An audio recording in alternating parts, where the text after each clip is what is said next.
మీ business ఏదైనా మీ ఊర్లో promotion చేయాలంటే అది సుమన్ టీవీతోనే సాధ్యం. ఇప్పుడే సంప్రదించండి. Welcome to Suman TV. నేను మీ నాగార్జున. ఈ రోజు మనం పిడుగురాళ్ళ మండలంలోనే గుత్తికొండ దగ్గర అయితే ఉన్నామండి. గుత్తికొండ అనేది దక్షిణ కాశీగా పేరొందినటువంటి పుణ్యక్షేత్రం.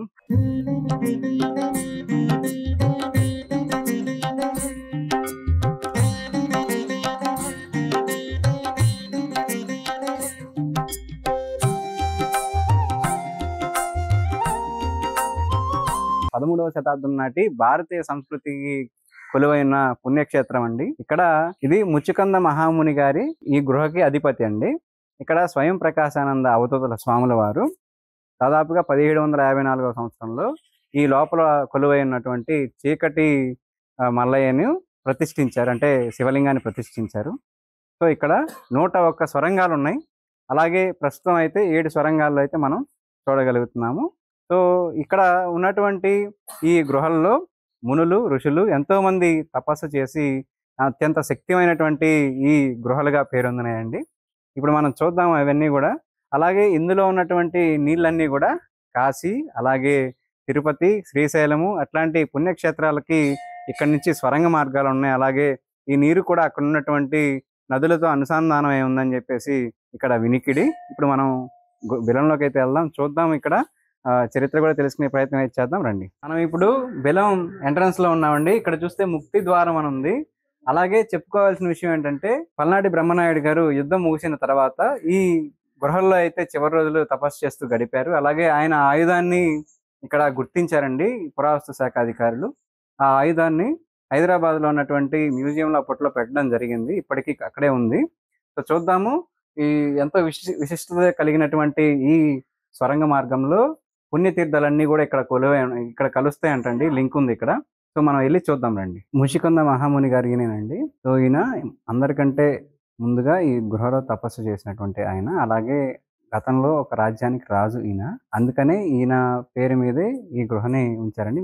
ముషికొంద మహాముని గృహగా మొదట్లో గృహ ద్వారంలో, అలాగే ఇక్కడ ప్రజలు కూడా చెప్పుకుంటూ ఉంటారు. సో అలాగే మనకి స్వయం ప్రకాశానంద అవధూత స్వాముల వారు ప్రతిష్ఠించినటువంటి శివాలయాన్ని కూడా ఇప్పుడు మనం చూద్దాము రండి. శ్రీ స్వయం ప్రకాశానంద అవధూత స్వాముల వారు ప్రతిష్ఠించినటువంటి శివలింగం అండి ఇది. చీకటి మల్లయ్యగా పేరొందిన శివయ్య అయిన. సో ఇదండి విగ్రహం అది. అలాగే వినాయక స్వామి విగ్రహం. అలాగే ఇక్కడ మీరు చూస్తే నందీశ్వరుడు పక్కన, అలాగే శివలింగం ఉంది. అలాగే అటువైపు తిరిగి ఉన్నటువంటి వినాయక విగ్రహం కూడా ఉందండి మనం చూసుకుంటే ఇక్కడ. సో ఇదండి విగ్రహము. అలాగే ఇక్కడ ఉన్నటువంటి ఈ దీపారాధన నిత్యం వెలుగుతూనే ఉంటుందంట. చాలా ప్రసిద్ధిగాంచిన ఈ పుణ్యక్షేత్రము ఎంతో మహిమ కలిగినటువంటి శక్తివంతమైనటువంటి ప్రాంతంగా పరిగణించారు. అలాగే ఎంతోమంది మునులు ఋషులు ఇక్కడ తపస్సు చేశారు. ఆ శక్తి అంతా కూడా ఇక్కడ చాలా వరకు ఉందని చెప్పేసి ఇక్కడ ఉన్నటువంటి ప్రజలు నమ్ముతారండి. ఇప్పుడు మనం ఈ గృహలో ఉన్నటువంటి ఒక సొరంగ మార్గంలోకి వచ్చామండి. సో ఇక్కడ కనిపించేటువంటి నీరు చాలా స్వచ్ఛంగా ఉన్నాయి, చాలా క్లియర్గా ఉన్నాయి. మనం చూడొచ్చు. ఈ నీరే మనకి కాశీలో ఉన్నటువంటి పుణ్యక్షేత్రం గంగా నదికి, అలాగే ఇతర పుణ్యక్షేత్రాల్లో ఉన్నటువంటి తిరుమల కావచ్చు, అలాగే శ్రీశైలం కావచ్చు, ఇట్లాంటి ఆ పుణ్యక్షేత్రాల్లో ఉన్నటువంటి తీర్థ నదీ జలాలు ఉంటాయి కదా. సో వాటితో ఇంటర్లింక్ అయి ఉంటాయండి. ఇవి చాలా స్వచ్ఛంగా ఉన్నాయి నీళ్లు కూడా. ఇక్కడ స్నానం ఆచరిస్తే మనం కాశీలో గంగా నదిలో స్నానం చేస్తే ఎటువంటి ఫలితం వస్తుందో అట్లాంటి ఫలితం అయితే వస్తుంది. పాపనాశనం అంటే మనకున్నటువంటి ఏదైనా కానీ ఇక్కడ మనం స్నానం ఆచరించడం వల్ల ఎంతో పవిత్రమైనటువంటి ఈ నీటిని తీర్థంగా భావిస్తారు. సో ఇక్కడ స్నానం ఆచరిస్తే మనం చేసినటువంటి పాపాలు, అలాగే మన కర్మలన్నీ కూడా కరిగిపోతాయని చెప్పేసి ఇక్కడ ఉన్నటువంటి ప్రజలైతే చెప్పుకోవడం అయితే జరుగుతుంది. సో ఒకసారి వాటర్ అయితే చూడండి ఎలా ఉన్నాయో, చాలా క్లియర్గా ఉన్నాయి ఇక్కడ.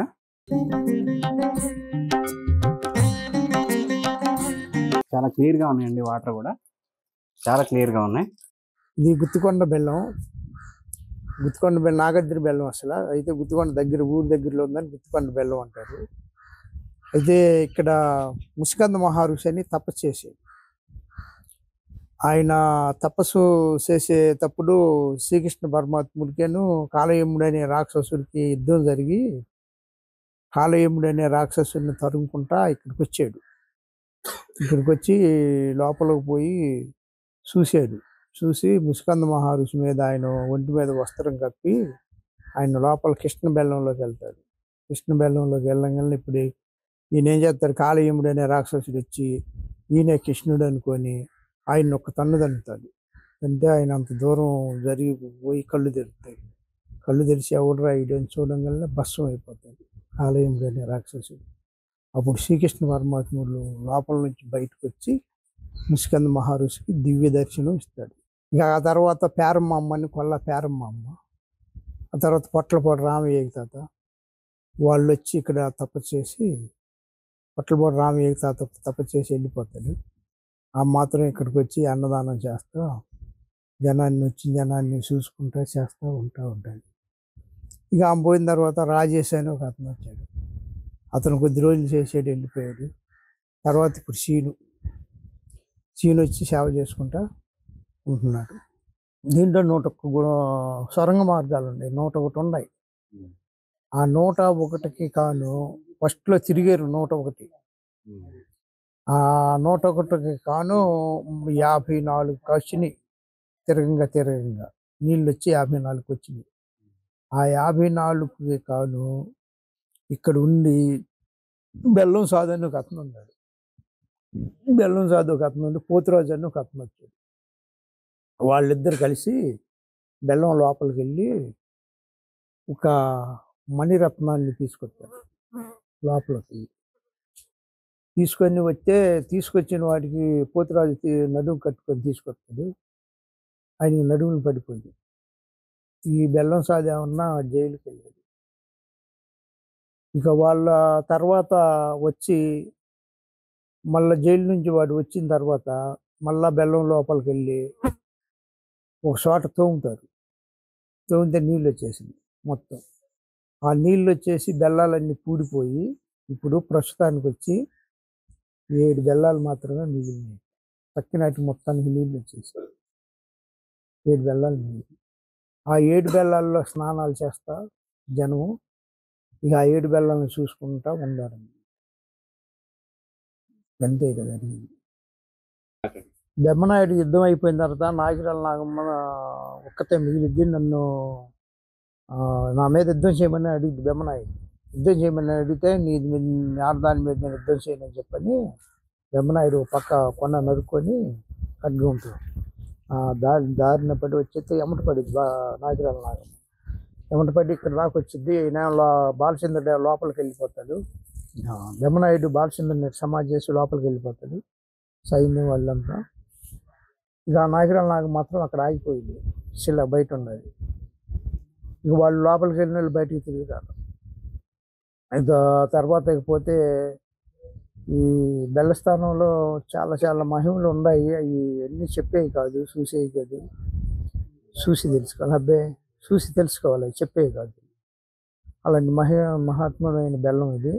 ఈ తర్వాత ముస్కంద మహర్షి స్థాపన చేశాడు. ముస్కంద మహర్షి స్థాపన చేసిన తర్వాత కాళయముడు అనే రాక్షసుడు భస్మం అయిపోయిన తర్వాత శ్రీకృష్ణ పరమాత్ముడు బయటకు వచ్చి దివ్య దర్శనం ఇస్తాడు. ముస్కంద మహర్షి దివ్య దర్శనం ఇచ్చిన తర్వాత ఆయన ఏం కావాలి నీకు అని అడిగితే దివ్య దర్శనం చూడాలంటాడు. దివ్య దర్శనం ఇస్తాడు. ఇచ్చేసిన తర్వాత ఆయన వెళ్ళిపోతాడు. ఈయన బయటకు పోయిన తర్వాత వాళ్ళు ఊరిపోతే అప్పటికే 3 తరాలు అయిపోతుంది. అయిపోయిన తర్వాత నువ్వు మా మనవడు నువ్వు అని చెప్పని నన్ను అడిగితే అసలు నువ్వు నాకు తెలియదు, ఇప్పుడు వచ్చి నా మనవడు అంటున్నావు, నువ్వు మాకు తెలియదు అంటే అప్పుడు ఆయన నేను ఉండలేను స్వామి అక్కడ అని చెప్పి ఇక్కడికే వచ్చి మళ్ళా ఆయన ఇంద్రుడిని బతిమలాడుకొని ఏదో నేను తపస్సులో ఉంటానని చెప్పి కూర్చొని చెప్పానంటే అప్పుడు ఇంద్రుడు ఆయనకు మైకం ఇస్తాడు. మైకం ఇస్తే కూర్చొని తపస్సులు ఇక్కడే ఉంటాడు ఆయన లోపల.